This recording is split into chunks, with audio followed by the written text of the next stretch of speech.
بسم الله الرحمن الرحيم. اهلا بتلاميذ الصف الاول الاعدادي يا سنه اولى. كانت في طالبه كتبت لي في التعليقات ان هي عايزه حل امتحان محافظه البحيره، رقم الامتحان 17 من كتاب الامتحان صفحه 180. اول سؤال عندي خريطه للعالم. طب بيقولي رقم 1 ده هو بيقولي دائره عرض هيبقى مدار السرطان. ليه؟ مش دي قاره افريقيا؟ ده هي قاره افريقيا، لدم بيعدي فوق في شمال افريقيا في الحته ده يبقى مدار ايه؟ السرطان.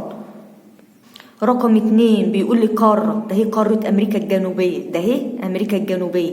3 أكيد هيقول له المحيط، ده هو المحيط الأطلنطي، ده هو الأطلنطي ده 3. 4 بيقول لي البحر، البحر إيه؟ المتوسط، لكن ده هو البحر الأحمر، لكن ده هو المتوسط.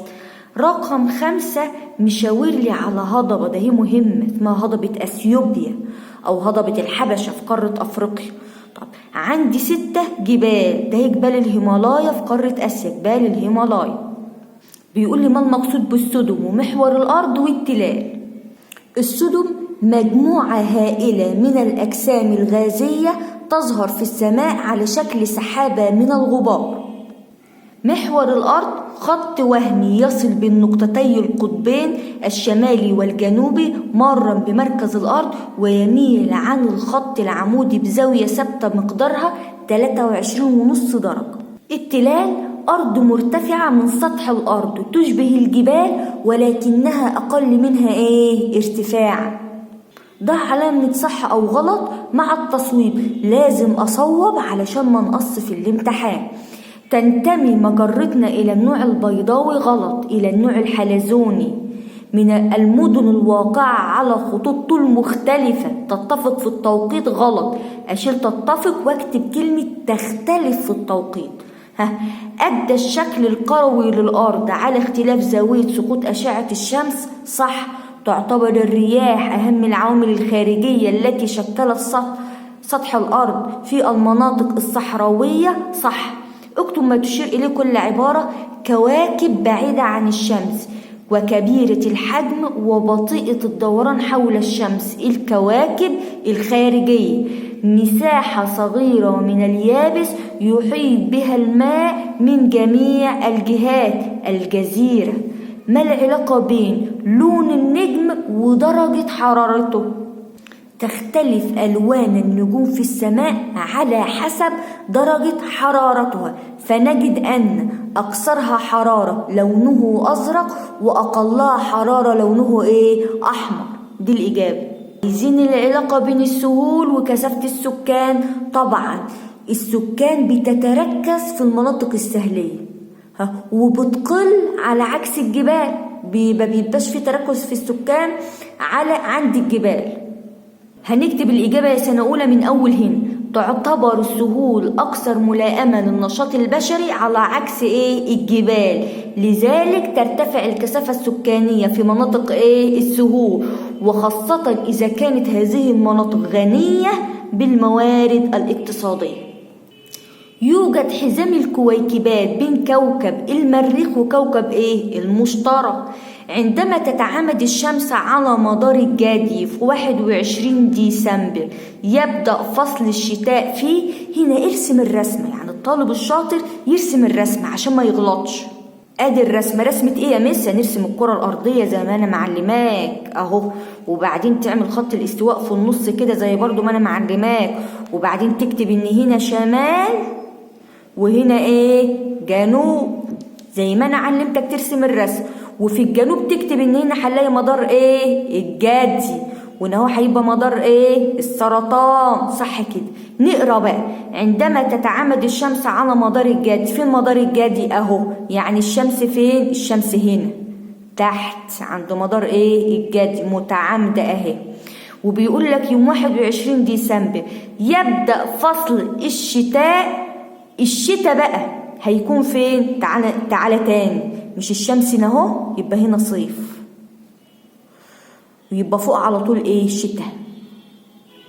تاني ده خط الاستواء اهو. وقال لي ان الشمس متعامدة على مدار الجدي، مدار الجدي اهو، يعني الصيف هنا والشتاء فوق، الصيف تحت في الجنوب والشتاء فوق في الشمال، يبقى بيقول لي في نصف الكرة الشمالي عايز في انهي نصف كرة هنلاقي الشتاء؟ هنلاقي الشتاء في نصف الكرة الشمالي. هو عايز الشتاء هيبقى في انهي قسم؟ في القسم الشمالي ولا في النصف الجنوبي؟ هيطلع الشمال. يا رب تكون فهمت شرحي يا سنة اولى. يبقى في نصف الكرة الشمالي. طبقا لنظرية فيجنر انقسم اليابس في المرحلة الثانية لنشأة اليابس والماء إلى كتلتين، لوراسيا في الشمال. عرفت كتلة الشمال باسم لوراسيا. لوراسيا فيها حرف السين، هيبقى قريب مع الشمال اللي فيها شين. طيب، يوجد نهر دجلة والفرات في العراق. دجلة والفرات في العراق، والاتنين في قارة العراق موجودة في قارة آسيا.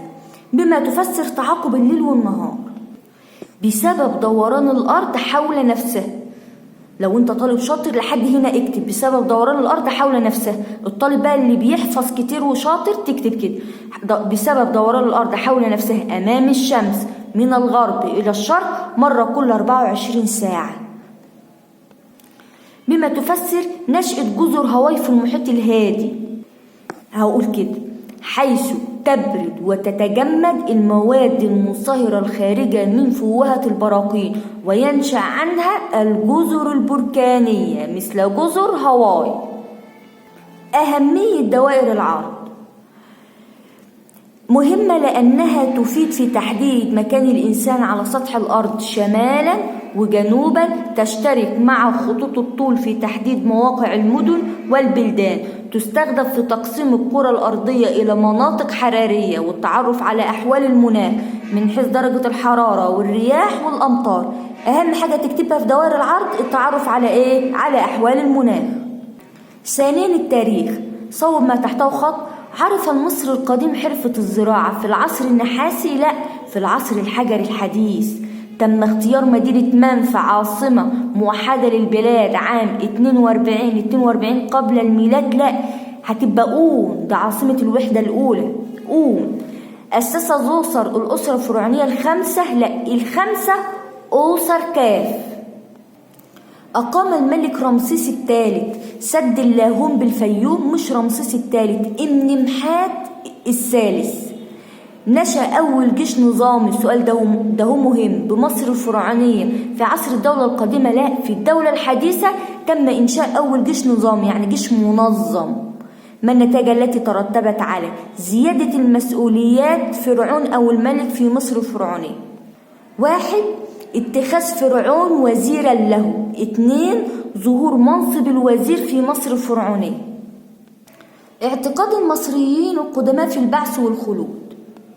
بنوا الأهرامات لتكون مقابر حصينة توضع فيها جثث موتاهم بعد تحنيطها، وزودوها بالطعام والشراب والأساس الذي كان يستخدمه الميت في حياته، ونقشوا على جدرانها المناظر الجميلة التي تدخل السرور على المتوفي وتبعد عنه وحشة القبر، وشيدوا الأهرامات في الصحراء حيث يسود الجفاف. غزو الفرس لمصر. هنكتب السطر ده يا سنة أولى. النتائج: قضوا على الأسرة 26 السادسة والعشرين واستمروا يحكمون البلاد حتى الأسرة 30. يبقى قضوا على 26 لحد الأسرة وفضلوا يحكمون البلاد حتى الأسرة 30. هنكتب السطر ده. لمن تنسب الأعمال الآتية يعني من هو؟ أمر بنحت تمثال أبو الهول خفرع. أمير طيبة الذي قاد المرحلة الأولى. لدم قاد المرحلة الأولى سكن الرع. لو قالك استكمال المرحلة الأولى يبقى كاموس، لكن اللي قاد المرحلة الأولى سكن الرع. أرسلت رحلتين تجاريتين لبلاد بونت لجلب البخور والعاج الملكة حتشبسوت. تعالى كده نرتب. 1 هيبقى اكتشاف النار. عندي بعد كده نشأة القرى، وبعدين ظهرت المدن، وبعديها الأقاليم المستقلة، وآخر حاجة تأسيس الأسرة الفرعونية الأولى. طيب بيقول لي اذكر نتيجة واحدة لي. ما النتيجة التي ترتبت على حفر قناة سيزوستري؟ أدى إلى زيادة الصلات التجارية مع فلسطين وسوريا وجزر البحر المتوسط مثل الكريت وقبرص وبلاد بنط الصومال حاليا. اكتب دليلا واحدا فقط على تأثر الهكسوس بالحضارة المصرية القديمة، حيث تلقبوا بألقاب مصرية، لبسوا ملابس المصريين، تحدثوا بلغة المصريين. أكمل. كانت فصول، لا هنا هو نسينا سؤال، ما أقدم صناعة عمل بها المصري القديم؟ يعني أقدم الصناعات هتبقى الصناعات الحجرية، دي أقدم الصناعات الفرعونية، الصناعات الحجرية. أكمل. كانت فصول السنة الزراعية تشمل فصل الفيضان وفصل البذر وفصل الحصاد. اختصت إدارة نقط بالحفاظ على موارد الدولة المالية. مالية تبقى إيه؟ تبقى خزنة، تبقى إدارة الخزانة. إيه هو وجه الشبه بين إممحات الأول وسنوسرت الثالث من حيث تأمين حدود مصر الجنوبية؟ حيث قام الملك سنوسرت الثالث بتشييد قلعتي قمنة وسمنة لتأمين حدود مصر الجنوبية، وقام الملك إمنمحات الأول بتأسيس أساور إمنمحات المبجل في بلاد النوبة. تعالى كده نكمل الجدول. بيقول لي تحتمس الثالث عايزين أحد أعماله.